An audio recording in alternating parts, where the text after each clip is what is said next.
पण या महाजींच्या चरित्राकडे तुम्हाला पाहताना त्यांची अशी कोणती वैशिष्ट्ये वाटतात की तुम्हाला त्यांनी भारावून टाकलं त्या वैशिष्ट्याने, त्या गुणांनी?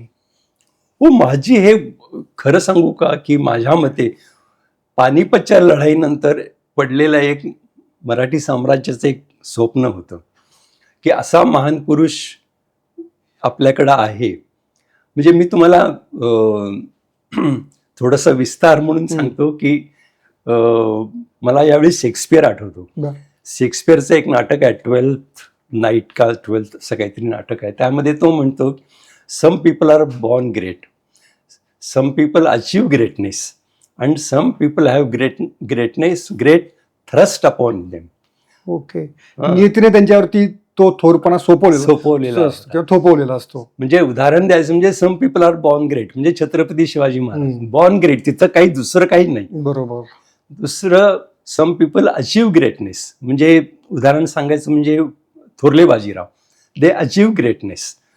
पण महाजींचं नियतीने त्यांच्यावरती हा मोठेपणा थोपवलेला होता, लादलेला होता. कारण साधं तुम्हाला गोष्ट सांगतो की शिंदे घराण्यामध्ये ते एक धाकटं भावंड होतं. त्यांचे जे मोठे भाऊ होते, जयाप्पा शिंदे, दत्ताजी शिंदे, ही सगळी थोर मंडळी होती. म्हणजे एक एक जण असा स्वतः एक राज्य करेल अशा प्रकारचे होते. दत्ताजी शिंदे तर तुम्हाला माहिती आहे, बचेंगे ते और भी लढेंगे. हे महाजी शिंदे यांचे थोरले भाऊ. थोरले भाऊ. पण अशी मोठी लोक असल्यामुळं माझीच्याकडे कोणाकडेच लक्ष जाणंही शक्य नव्हतं. बरोबर आहे. पण नशिबानं म्हणजे दुर्दैवानं म्हणा किंवा काही म्हणा की हे दोघेही भाऊ मारले गेले.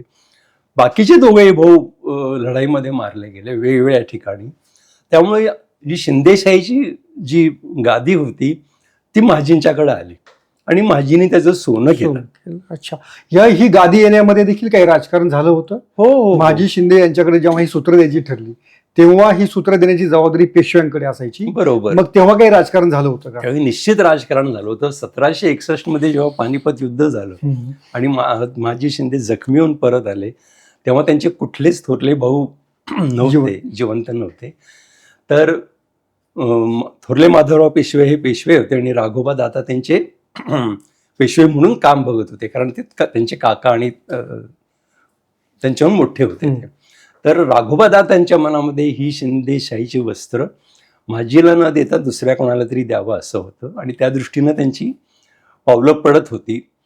पण माधवराव पेशवे आणि त्यांना दिलेला नाना फडणवीसांनी दिलेला जो सल्ला होता त्या बेसिसवरती माझीनं ही शिंदेची गादी मिळाली. अच्छा.